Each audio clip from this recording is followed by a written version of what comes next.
pleasure to welcome you as always. Next week, as you may know, is our student research poster presentation, to which all of you, and the public at large, is invited. 2 weeks. Is it 2 weeks? 2 weeks. Sorry. So the next time, 2 weeks from now, 2 weeks from today, next week is Thanksgiving Day. We won't be here. So I was reflecting back on my own medical career and sort of reviewing some of the history. Some of it antedated my own experience. I mean, the last 80 years have just seen such enormous progress.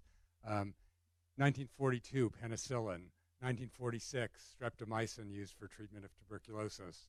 1962, the first heart bypass operation. 1987, the first introduction of statins for lowering cholesterol. And that was around the time of my own medical training in the mid-'80s, where literally our hospitals were filled, in California's largest cities at least, with patients suffering from HIV/AIDS. And now that disease can be controlled with a single pill. So this kind of progress really depends on three kinds of research: biomedical discovery in the laboratory, implementation research in the community, and then something that bridges those two, which is often called in the field translational research, which takes basic developments and brings them to the bedside and beyond. Progress also depends on something else, which is having the right kind of people trained in the right way to do this kind of work and to be sustained in this work through their careers, and that's really important as well. So I was just talking with our speaker today, and I noted that despite our efforts to communicate to our students how important it is to separate correlation and causation, that if you look at a timeline and look at the progress of translational research at UC Davis, you see a sudden uptick sometime in the early 2000s, and that happens to coincide with the arrival of Dr. Lars Berglund at UC Davis, where he came to become the director of the nascent Clinical and Translational Science Center, the Dean of Research, ultimately acting Dean of the School of Medicine. In short, when there was a need, Dr. Berglund stepped in, and he's contributed with others in a real transformation of the major academic medical center in our community. So one of his signal accomplishments, though, was the establishment of a set of really robust research training programs where it was really, in my early days at UC Davis, a virtual wasteland in terms of training, and that has totally turned around, where now there are various levels of students and residents and fellows and other kinds of trainees, junior faculty, all engaged in clinical and translational research and really contributing, hopefully, to some of the same kind of successes that I outlined at the beginning of my now overly long remarks. So I won't make any other remarks. I'll simply introduce today's speaker, Dr. Lars Berglund, who will talk on medical research at a crossroad, workforce development, translational science, and the future. Dr. Berglund. Thank you, Richard. That is a very nice introduction and far more than deserved. I should say that Dr. Kravitz was the first director of our KL2 program that actually is the really final step for people who go into an independent career. So he ran that very successfully.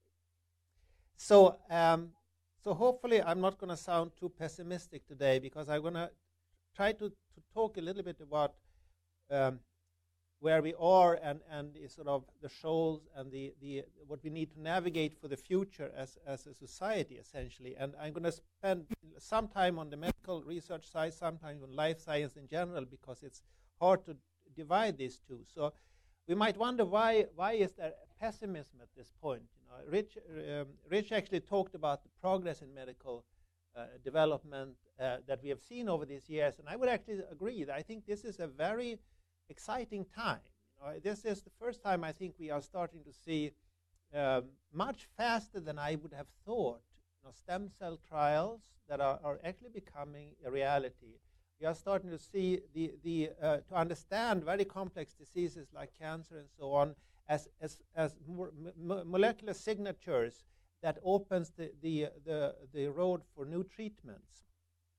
So and life science really are becoming the economic engines of the society. If you look at where development occurs in this country, it's frequently in places that have large life science communities and schools and universities. And companies come to those places because they also want to share the intellectual environment. And that's the end of this talk today is a little bit about what I hope we can achieve here. So why are the minuses here? Well, it's no secret to you as students that your education is long and costly and expensive, and we also wonder, what are the positions at the end of those? And everyone cannot just be in an academic environment. We just don't have that many positions.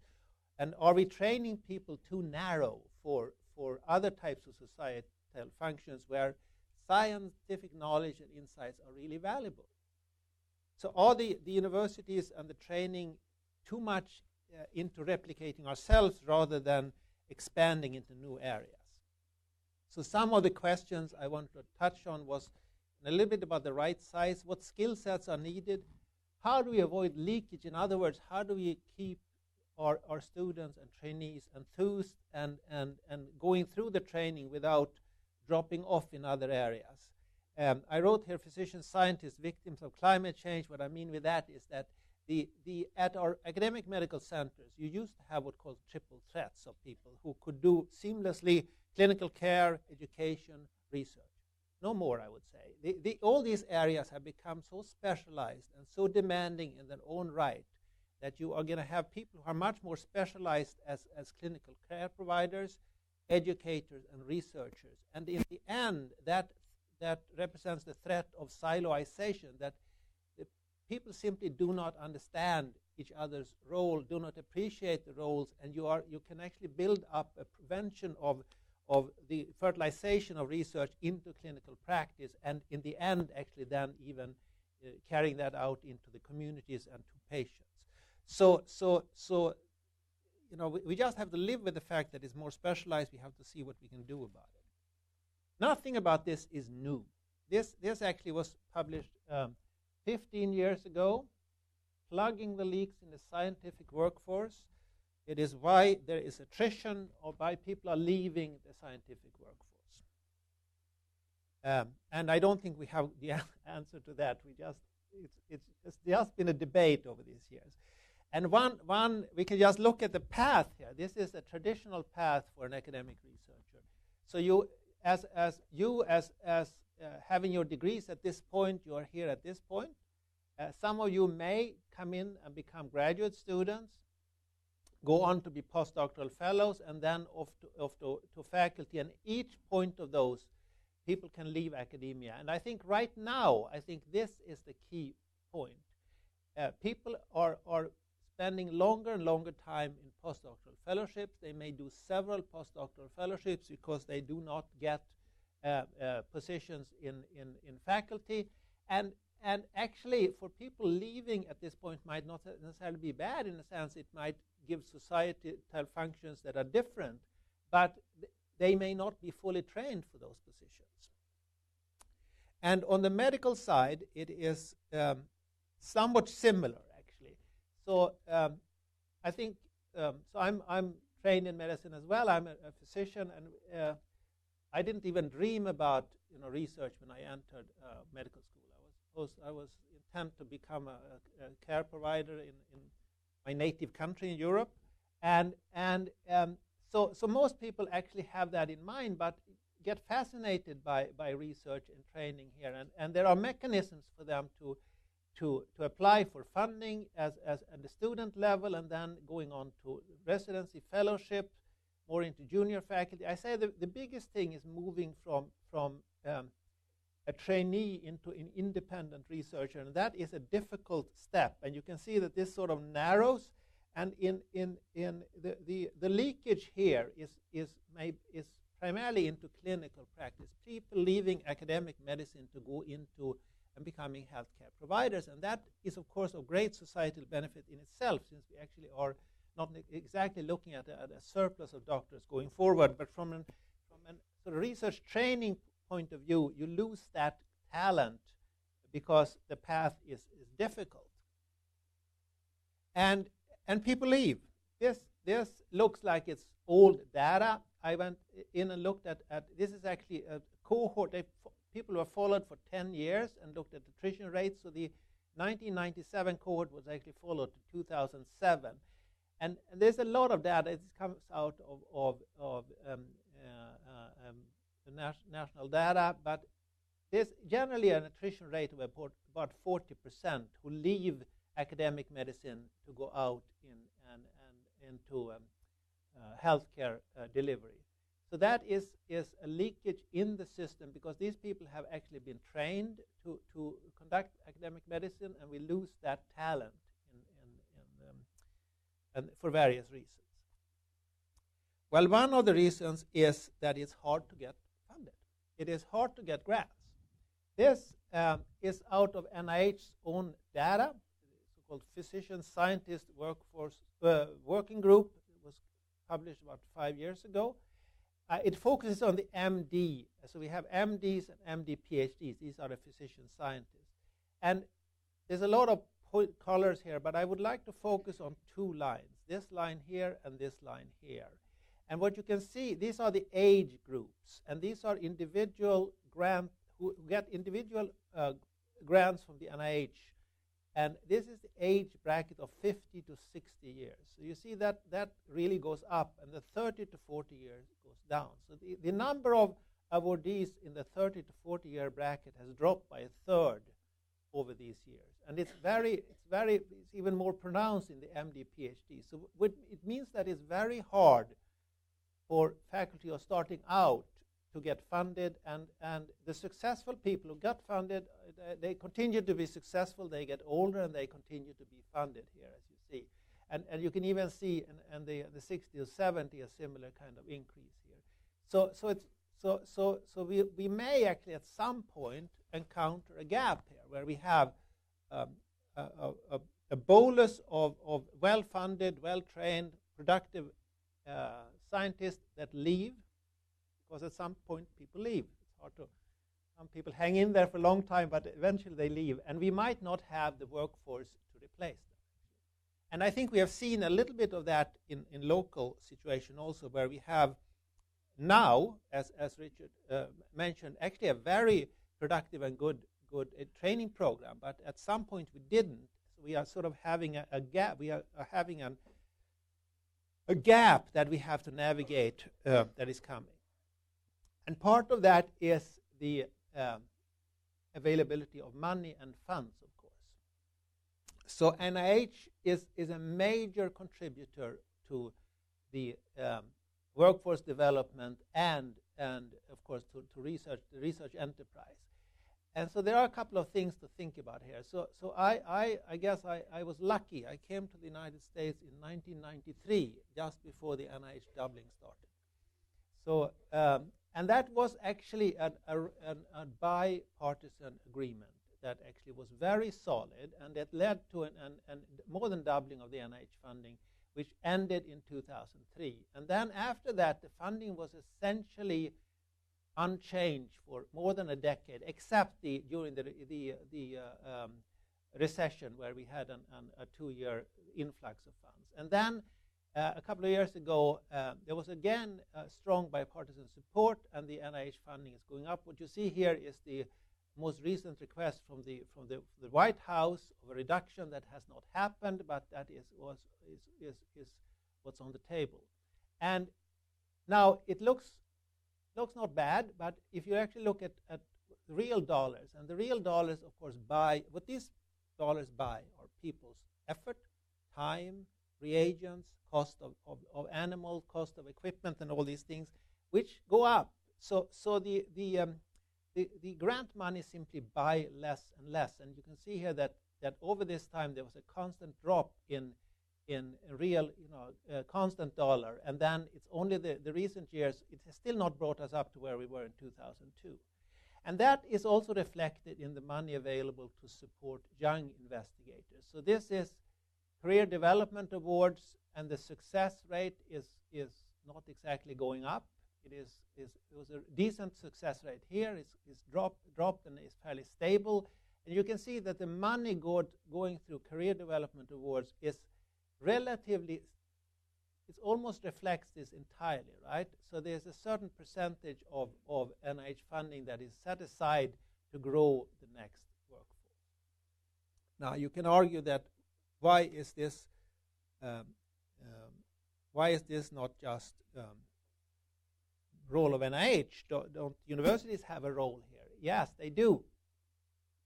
But they are also right now under a certain degree of financial stress. And there are some interesting similarities here, actually, that we can see. So what this is now no longer just a medical center. These are academic institutions overall. And there are two trends here. So this is the support from local and state appropriations that is going down. And this is the money coming from tuition that's going up. So these two have crossed here. And in many cases, this is driven by out-of-state or out-of-country and essentially foreign students. So this is the number of foreign students in advanced training. And you can see that if you look at various countries, the United States has a large proportion of these. So in a sense, that growth continues to underpin the growth of tuition. And it's actually the same. If you go down to local levels, this is the same here. So this is our local university here at the University of California, Davis, not just a medical school, the whole university. It has a robust revenue of more than $5 billion. It plays a major economic role in the Sacramento region. It looks impressive now. More than 75% of that funding is restricted, meaning it goes to certain purposes. It goes to grant funding, it goes to pay people's salary, it goes to services and so on.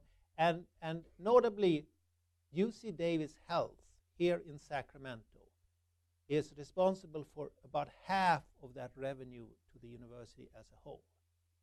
Now this is the medical center is 45%, but then you have the School of Medicine, which is counted as part of the academic enterprise. So together this is about 50%. And also for UC Davis, this is the unrestricted funds from the state and tuition. You can see that 9% from the state, 11% from tuition. And if you ask people at the university, they can tell you that over the last years, the increase we have had in number of students has largely been funded by the increase in tuition. And that increase in tuition has been driven by out-of-state and international students.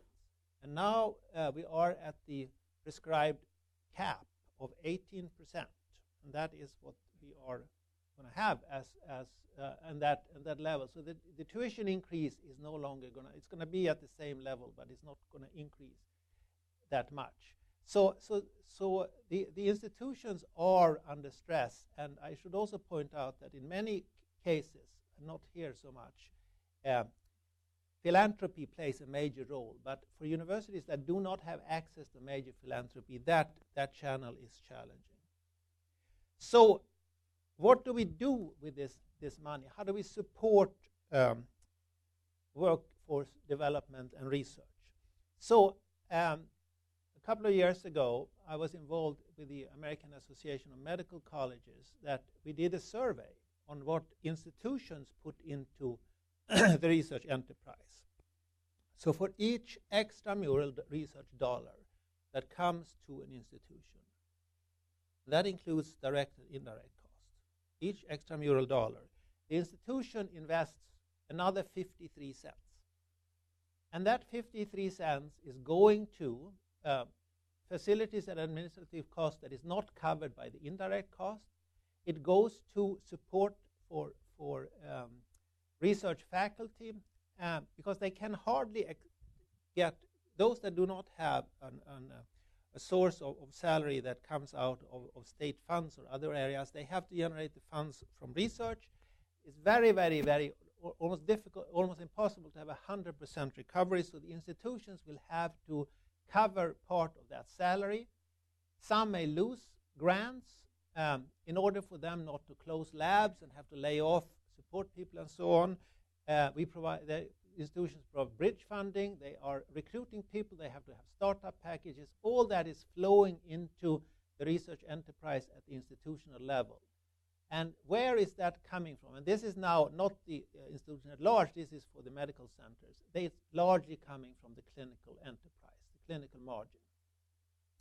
So that, in other words, the clinical margin helps research enterprise. The research enterprise generates new innovations, new treatments, new opportunities that are coming back into the clinical reality. So that is sort of through this discovery, through translational research, and then into implementation. So you can almost argue that it's sort of a little bit like self-funding, but this is also a little bit on rocky ground right now, because the future for academic and medical centers in competition with medical centers who do not have the academic overhead and the need to pay for training and research, it's a hard competition, and we don't really know where this is going to go in the future. So, but right now, this is underpinning most of it. And then we are not alone in this world, right? So the global investments in life science research and development is going up, up, up. Now it looks fairly similar in the United States, but this is business investments. The federal and institutional universities investment is creeping up at a much, much lower scale. So we are actually looking now at these investments compared to the global investments and the changing, if you will, competition for talent. And the global workforce is certainly catching up, and this shows baccalaureate degrees and doctoral degrees in the United States and some of our comparative countries. And what's clear here, you can see this growth here. This is China. So about 2002, the growth of baccalaureate degrees in China is just going up, up, up. The blue here is the United States. This is the European Union, or the top 8 countries in the European Union. And the doctoral degrees, not quite at the same level. You can see that it's going up. It has sort of leveled for some reason here. This is the United States. But interestingly, the United States has 2 components. We have the component here of citizens and permanent residents, but we also have about 1/3 of this number comes out of temporary visa holders. So what you are seeing is a growth in the United States that is partly being underpinned by people coming here from other places, and the question is, do they stay? Do they go back? Will this continue in this current climate? And I just looked at the at some web news today, and what I see is that there is concern right now about not so much about this, but it's concerned about intellectual property and intellectual property from the United States being sort of brought elsewhere, and so it's a tricky climate, but the workforce is actually depending on to a large extent on this influx for the moment. This is the productivity in scientific papers, and again, this is the United States. That in life science, this is coming out of the National Science Foundation's data, is fairly in a slight increase. This is in China.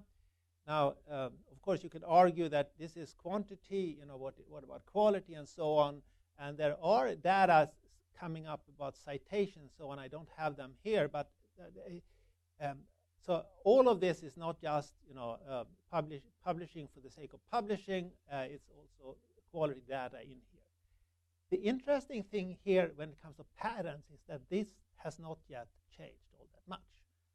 This is percent, this is thousands of publications, this is percent of patents.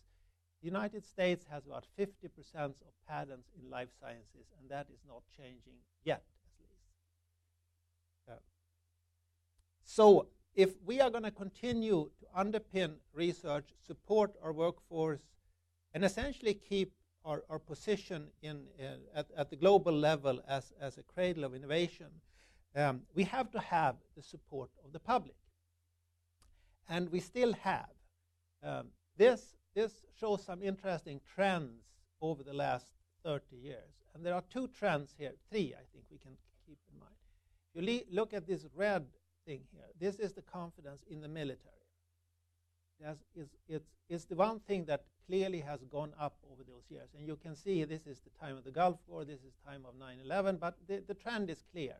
The other thing that is worrisome for people like us is that the confidence in medicine is not exactly showing the same trend. If anything, it's going down. You can take some comfort in the fact that confidence in the scientific community and education is fairly constant. And then another worrisome trait, I think, is that the confidence in press and communication is also going down. So what you are seeing here is less confidence in the field of medicine, in spite of the many advances.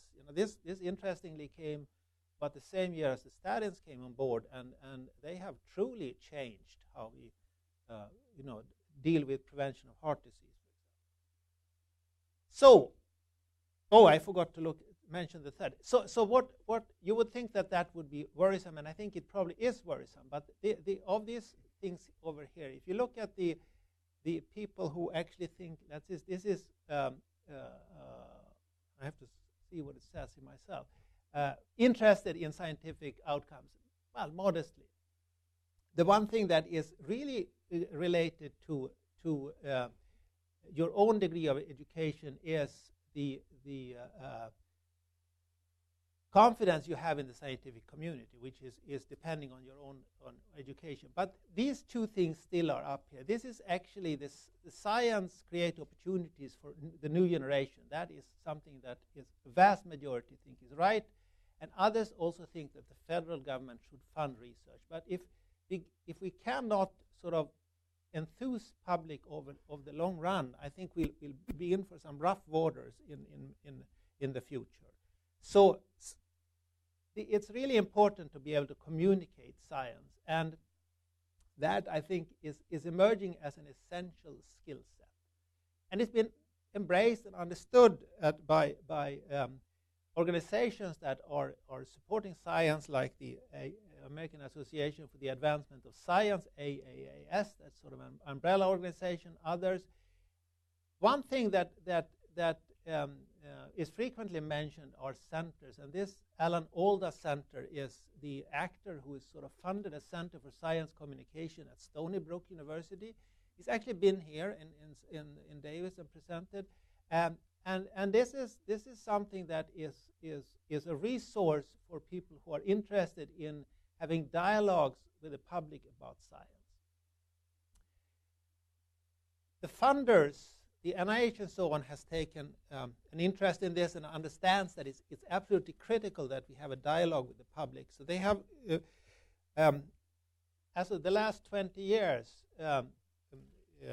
started to prescribe community engagement programs as many research centers. And this is a way to actually engage community in not just spreading information about science, but a reciprocal way, that actually also hearing from the community what kind of science they are interested in, what questions are critical for communities, and so on. And I think this is just going to continue. We have had this in our Clinical and Translational Science Center since its beginning. It's interesting now that only 2 or 3 years ago, this was actually prescribed to be part of the cancer centers also. So these community centers is a way to really engage the public, and of course then you have social media as a way of communicating as well. So there is more focus on the need to have an active communication. And industry and business is taking notice. The life science workforce is a hot issue. This was a conference now in 2019, and if you go online and look at this, there are a couple of areas they really are concerned about. You cannot go anywhere without a concern about bioinformatics, and it shows that we haven't built the workforce, and maybe are doing it now, but we haven't done it, and certainly not in the area of medicine where this is so critical actually. We just don't have enough people who can develop this area sufficiently fast. Immigration is coming up because of the access to workforce, and building a skilled workforce throughout the whole spectrum actually. People who can manage projects, who can actually be the technical experts as well as the research experts. And the overarching theme is that the supply is far less than the demand, and there is concern about alignment of skill sets. And this is where I want to get into one thing that I think is important to think about. This is a report. It's worth looking at. It's a coalition of state bioscience institutes from last year. They focus on a number of 5 key trends. I want to focus on this. Demand for soft skills rises to the top. And this is where I think universities need to do a better job.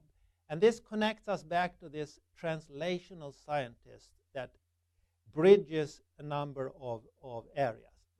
And because the translational scientist really has to have these kind of soft skill sets. And what are they? Well, they have to be domain experts at some level, but they also have to be able to cross boundaries, to understand research in different domains. They have to be able to work as a team, not just as in a single lab. They have to be able to communicate. They have to be able to think as in system thinking. And this is the training that we are doing in our Translational Science Center. The program I mentioned that Dr. Kravitz was starting. These skills, I think, are part of these soft skills that are needed, and we do have an fantastic opportunity here, because I think that people in California take it often for given that we have the University of California. It is probably the most powerful university system in the world. 10 campuses, of course, for me, thinking about medicine, 6 medical schools, 250,000 students of faculty and staff. It is a fantastic laboratory to implement things, and it has a lot of reach, actually. So what are we doing just here at one of the California institutions? So I'm going to talk about 3 areas. I'm going to talk about Clinical and Translational Science Center, because it has had this center was probably the first that really had a strong focus on training the next generation. I'm going to talk about a program that NIH had called Broadening Experience in Scientific Training that we were privileged to be part of, one of 17 centers, and then ending with a thing that we are developing right now, which is called Aggie Square, and you may have heard about that. So the Clinical and Translational Science Center had to have not just a clinical trials, a clinical research center. It also had to bring in informatics, that I just talked about, community engagement, training, education, translational resources, and bioethics. So it sort of was a way to put all this together and building a foundation on which we could build the research teams of the future. And looking back these 20 years we've had, no, not quite 20, but almost 20 years we had it, I am quite proud actually in the fact that the people who have gone through this system, they have by and large emerged as leaders at the institutional level, either on research programs or actually being involved in leadership at the medical center. So they have, I think, absorbed these kinds of, call it soft skills, that are necessary to be able to integrate various disciplines. And I would say that these, if we look a little bit further and beyond the actual translational science program, these skills that we aim to provide have, I think, a growing demand. So these are some statements from this Life Science Workforce Trends report. It's focus on soft skills in technical fields, reinforce the importance of interdiscipline communication. Many facets of soft skills are critical in enabling workers to succeed. Critical thinking, collaboration, communications, writing, teamwork. If you put this into the educational space, are we creating a nation of lifelong learners that can handle anything as the world changes? And if you look at the jobs that are hard to fill, they are sort of, to some extent, in these soft skills. They are regulatory, quality, R&D. This is clinical research, data analytics, and so on. It's a lack of candidates' resources in this. And in our training program that at the Clinical and Translational Science Center, we have we started in 2007 with the first cohort. These different colors show people from different areas. And of course, they all come from our own academic institution, UC Davis, but they are coming from basic science, they are coming from nutrition, they are coming from veterinary medicine, they are coming from a whole bunch of various areas. So we are able to, and engineering including that, so we are, we are able to integrate these kinds of skills and for this program with a focus on health. And then the second program that I think we still have just completed and have an institutional continuation of was undertaken by the National Institutes of Health because they were worried about this lack of rather this too narrow training, this lack of training in what we can see are soft skills. So they asked for applications, and we submitted one from UC Davis, and there were 3 of the University of California systems, Davis, San Francisco, and Irvine got funded among the 17 institutions nationally. And this allowed us to develop tools in entrepreneurship, policy, internship with industry, science communication, project management that really are there to broaden the skill set of graduate students and postdoctoral fellows and make them prepared for different work positions. We touched about 200 of these. And what did we do? Well, we gave them a career exploration course. We provided a partner network for mentoring with people who are out in various professions as PhDs, coming back and offering advice and mentoring skills. We connected the students to each other as a peer community network and provided various career exposure opportunities. So, and when we do it, you have these people are paid to do research, right? They are paid by their PIs or grants to do research. They're not paid to do this, so we had to come up with a way that this did not prolong or detract from their education. And we have now institutionalized this program, and because I think it's really important that it continues. And people going out of this program, some continue, of course, into more of research, but you can see a wide variety of areas that they go into and utilizing these skills on top of their own scientific training. And then the last 2 or 3 minutes, I want to touch on something called Aggie Square. So Aggie Square was launched not so long ago, and this is the launching. This is our Chancellor, Gary May. This is the Mayor of Sacramento, Darrell Steinberg, and other members of the leadership in Sacramento. And what it is a way of actually bringing lifelong learning, science, and community-facing aspects together in one place. It started as a tech park, but it's far beyond a tech park. It has a living aspects. It has workforce aspects, and it will be located in Sacramento. This is the medical center in Sacramento. This is Stockton Boulevard. This is Broadway. This is right now parking. Bad news for people want to park car. This is right now our Stem Cell Institute and the Clinical and Translational Science Center. So this is going to be Aggie Square, and the first phase is here. And we are right now, as we speak, we have asked 4 major developers, national, to come in with bids to develop the first phase of Aggie Square. And this will have a lifelong learning component. It will have life science, technology, engineering, and exposure to companies. And will also have housing, market, and food aspects. So this will be housing for students, for people who are coming in for projects and so on. So this will be far more than just a lab and some classrooms. This will be a living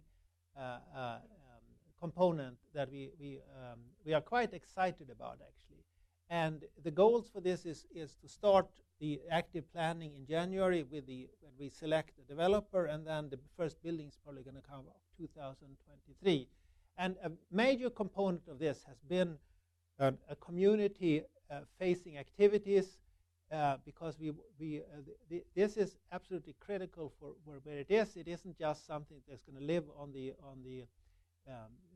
Med Center University place. This is something that will have clear facets towards the community as well. So I'm very hopeful that we will be able to bring much more workforce development and actually reach further down towards maybe even in the K-12 area, and certainly into the undergraduates, because the chancellor, presence of undergraduates is absolutely critical in this.